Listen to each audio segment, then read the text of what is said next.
दोस्तों ये तो आप सभी जानते हैं कि 2-3 दिन पहले एक अज्ञात व्यक्ति ने सैफ अली खान पर हमला कर दिया था। तब से ये खबर मीडिया में छाई हुई है।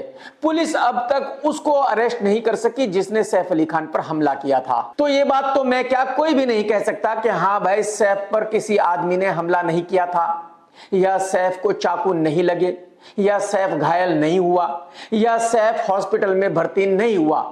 लेकिन एक्चुअली ये हुआ कैसे? हमलावर कौन है?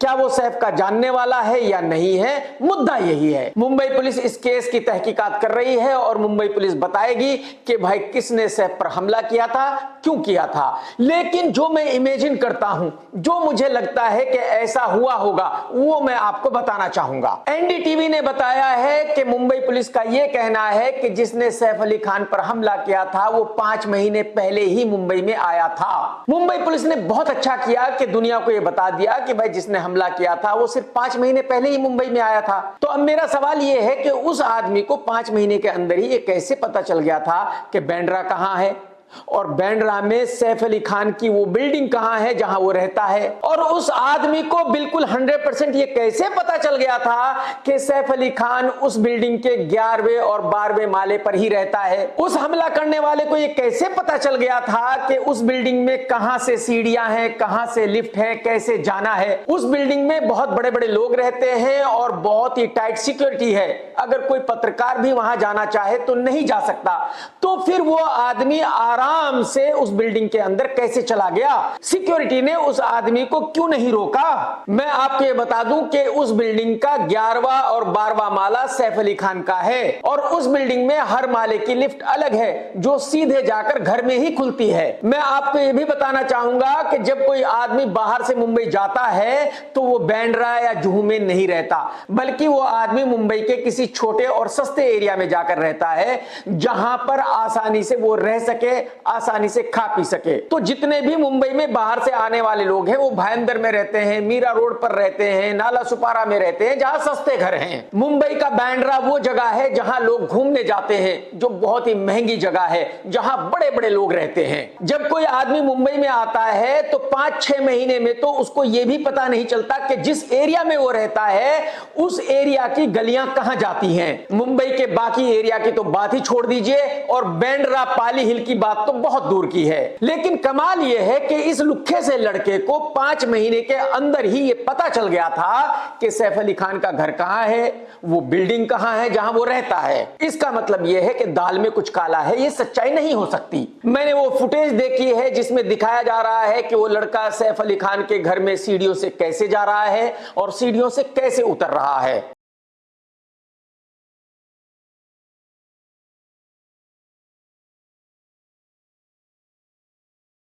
वो लड़का इस तरह से जा रहा है कि उसको बिल्कुल ठीक ठीक पता है कि सैफ अली खान का घर कौन से माले पर है। इसका मतलब यह हुआ कि जब वो लड़का उस बिल्डिंग में घुसा तो सिक्योरिटी वालों ने उसको नहीं रोका, क्योंकि सिक्योरिटी वाले उसको जानते थे, इसलिए उन्होंने जाने दिया, और फिर वो लड़का सीढ़ियों से सीधा सैफ अली खान के घर में जा रहा है। इसका मतलब यह हुआ कि उस लड़के को उस बिल्डिंग के बारे में सब कुछ ठीक ठीक पता था।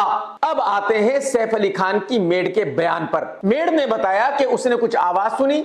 जब वो उठकर गई तो उसने देखा कि बाथरूम की लाइट जल रही है, और जब उसने बाथरूम का दरवाजा खोला तो देखा कि अटैकर बाथरूम में है। पहली बात तो यह कि सैफ अली खान का घर उस बिल्डिंग में 11वें और 12वें माले पर है, तो बिल्डिंग के बाहर से कोई चढ़कर नहीं जा सकता बाथरूम में सीधा। और जबकि फुटेज दिखा दी गई है कि लड़का सीढ़ियों से गया है, तो इसका मतलब वो बाथरूम में नहीं जा सकता।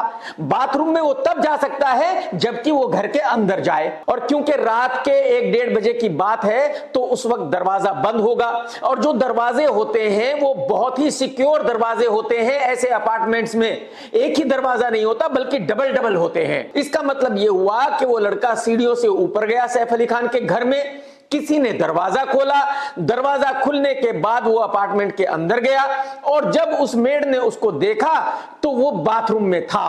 और ये पूरा सीक्वेंस तब सही हो सकता है जबकि जो मेड ने कहा है वो सच है कि वाकई ही वो लड़का बाथरूम में खड़ा हुआ था। सैफ की मेड के बयान के मुताबिक वो उसको नहीं जानती थी। उसने उससे पूछा आप यहां क्यों आए हो? उसने कहा कि मुझे 1 करोड़ रुपए चाहिए, अगर 1 करोड़ रुपए नहीं दोगे तो मैं सैफ के बेटे को मार दूंगा। मेड की उस आदमी आदमी से हाथापाई हुई, चिल्लम चिल्ली हुई। ये सुनकर सैफ उठ गया और सैफ आया और फिर सैफ का और उस लड़के का झगड़ा हुआ। तब उस लड़के ने सैफ को चाकू मारे। करीना कपूर के मुताबिक और खबरों के मुताबिक उस वक्त घर में और भी 5-6 नौकर थे, लड़के लड़कियां। और जब सैफ का और उस आदमी का झगड़ा हो रहा था तो चिल्लम चिल्ली सुनकर वो सभी वहां आ गए थे।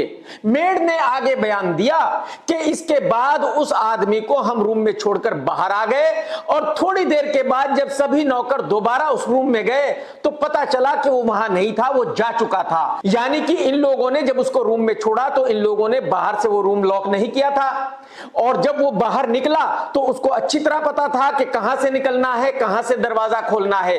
यानी कि उसको सैफ अली खान के घर के बारे में अच्छे तरीके से पता था।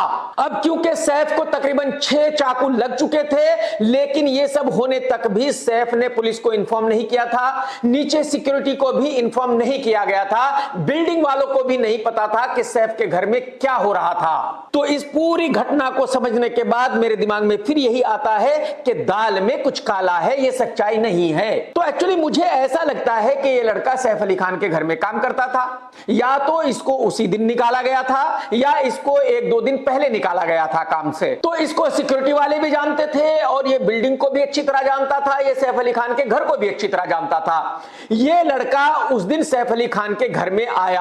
अब ये लड़का क्यों आया था ये कहना बड़ा ही मुश्किल होगा, बहुत सारी थ्योरी हो सकती हैं। एक बात तो ये हो सकती है कि जो सैफ अली खान के घर में लड़कियां काम करती हैं उनमें से कोई इसकी दोस्त हो। दूसरी बात ये हो सकती है कि जो सैफ अली खान के घर में लड़के काम करते हैं उनसे किसी से इसकी दोस्ती हो, उनसे पैसे वैसे लेने के लिए आया हो।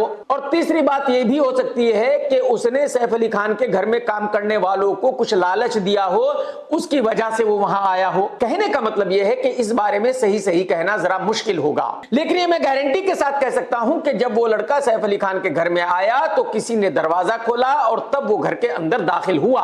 मुझे लगता है कि शायद ऐसा हुआ कि ये लड़का बाथरूम में किसी एक नौकरानी के साथ था और सैफ की दूसरी नौकरानी ने आवाज सुनी, इसलिए वो बाहर गई और उसने देखा कि बाथरूम में कोई है। या ये भी हो सकता है कि जो नौकरानी बयान दे रही है ये लड़का उसी से मिलने आया हो, उससे कुछ बात कर रहा हो, चिल्लम चिल्ली हुई हो और सैफ अली खान ने सुना हो और सैफ अली खान तब वहां आया हो। जो कुछ भी हुआ हो, जैसा भी हुआ हो, लेकिन सैफ अली खान वहां आ जाता है और इस लड़के को कन्फ्रंट करता है और फिर सैफ और इस लड़के के बीच में हाथापाई होती है। ये लड़का सैफ पर चाकू से हमला कर देता है, सैफ को 6 बार चाकू लगता है, सैफ खुन्नम खून हो जाता है। लेकिन कमाल यह है कि ना ही इस लड़के के हाथों पर खून है, ना ही इस लड़के के कपड़ों पर कहीं खून है, क्योंकि जो फुटेज सामने आई है जब ये लड़का वापसी जा रहा है तो कहीं भी खून नजर नहीं आ रहा है।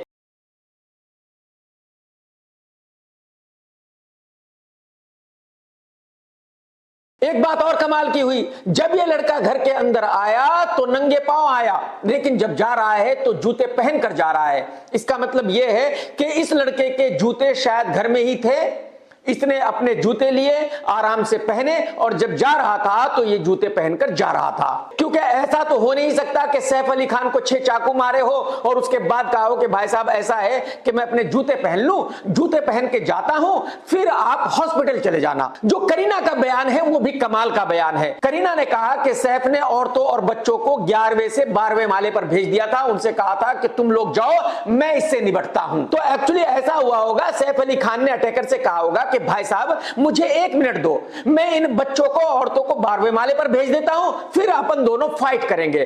तो सैफ ने पहले उनको भेजा कि आप लोग जाओ, अब मैं इसको देखता हूं, और फिर इन दोनों के बीच में झगड़ा हुआ, लड़ाई हुई।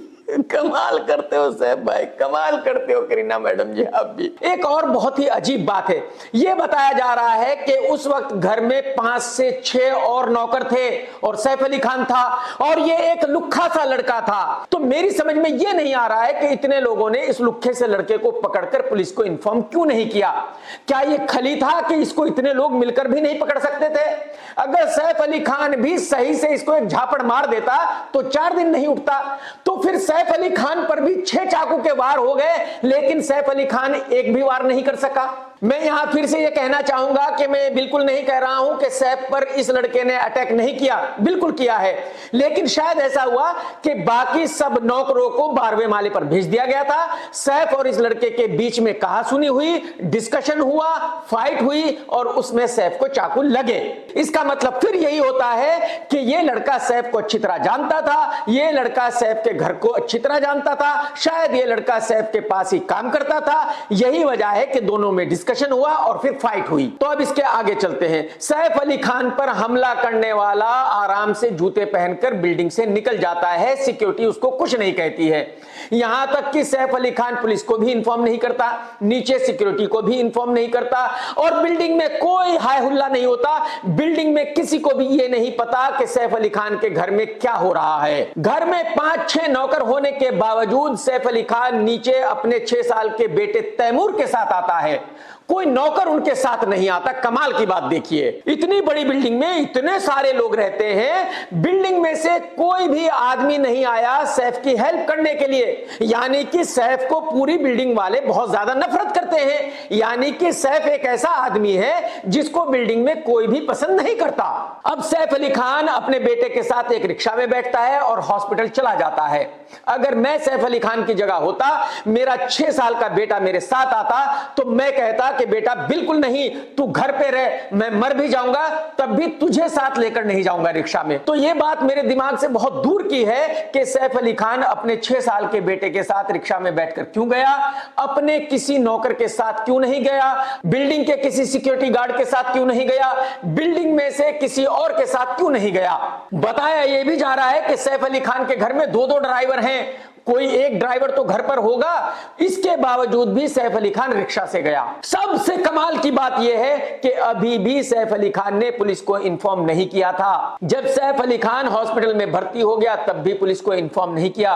फिर डॉक्टरों ने सैफ से कहा कि आपको पुलिस को इन्फॉर्म करना पड़ेगा क्योंकि आपको चाकू लगा है, आप जख्मी हैं। तब जाकर सैफ ने पुलिस को इन्फॉर्म किया। तो यानी कि सैफ अली खान पुलिस को इस घटना के बारे में नहीं बताना चाह रहा था, सैफ अली खान इस घटना को छुपाना चाह रहा था पुलिस से। क्यों?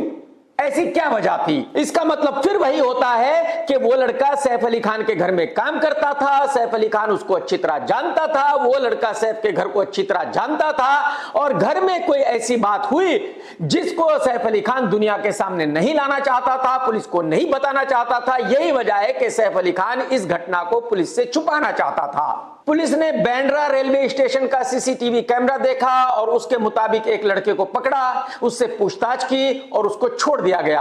पता चला कि यह आदमी वो नहीं है जिसने सैफ पर हमला किया था। अब किसी एक लड़के को पुलिस ने छत्तीसगढ़ से अरेस्ट किया है, लेकिन कमाल यह है कि इसको इतनी बड़ी बड़ी मूछें हैं कि ये कम से कम 10-15 दिन की मूछें हैं। तो जो आदमी कल भागा था उसको इतनी बड़ी बड़ी मूछें कहां से आ गई? तो मुझे पर्सनली ऐसा लगता है कि यह आदमी वो नहीं हो सकता। तो अब मुद्दे की बात यह है कि वो लड़का जिसने सैफ पर हमला किया वो कहां से आया था और कहां से चला गया और ऐसे कैसे गायब हो गया कि पुलिस के हाथ नहीं आ रहा है। कहीं ऐसा तो नहीं कि उस लड़के की हेल्प की जा रही है पुलिस से बचने के लिए, क्योंकि अगर उस लड़के को पुलिस ने अरेस्ट किया तो फिर वो सब कुछ सच बताएगा और शायद कुछ ऐसा है जो सच सैफ अली खान पुलिस को बताना नहीं चाहता, क्योंकि ये बात मैं आपको पहले ही बता चुका हूं कि सैफ अली खान इस घटना को पुलिस से छुपाना चाहता था। तो मैं पूरे यकीन के साथ कह सकता हूं कि पुलिस उस हमलावर को पकड़ ही नहीं पाएगी जिसने सैफ अली खान के ऊपर रियल में हमला किया है। शायद पुलिस किसी और को पकड़ेगी और बता देगी कि इसी ने हमला किया है, क्योंकि जिस पुलिस को आज तक ये नहीं पता कि सुशांत के साथ क्या हुआ था, दिशा के साथ क्या हुआ था, तो मैं ये कैसे मान लूं कि वही पुलिस उस आदमी को पकड़ लेगी, उस झिंगूर से लड़के को पकड़ लेगी जिसने सैफ अली खान पर हमला किया था। देखिए, सारी दुनिया जानती है कि हकीकत यही है कि मुंबई पुलिस वही करती है जो नेता और अभिनेता मुंबई पुलिस से कराना चाहते हैं। तो मैं पूरे यकीन के साथ कह सकता हूं कि कोई फर्जी आदमी को इस केस में पकड़ा जाएगा। दोस्तों, अगर आपने मेरा वीडियो देखा है और आपको पसंद आया तो लाइक करना बिल्कुल मत भूलना और कमेंट्स करके जरूर बताना कि जो मैंने कहा है वो आपको लग रहा है सच है कि नहीं है। टेक केयर दोस्तों, tata bye bye, love you, जय हिंद, सत्यमेव जयते।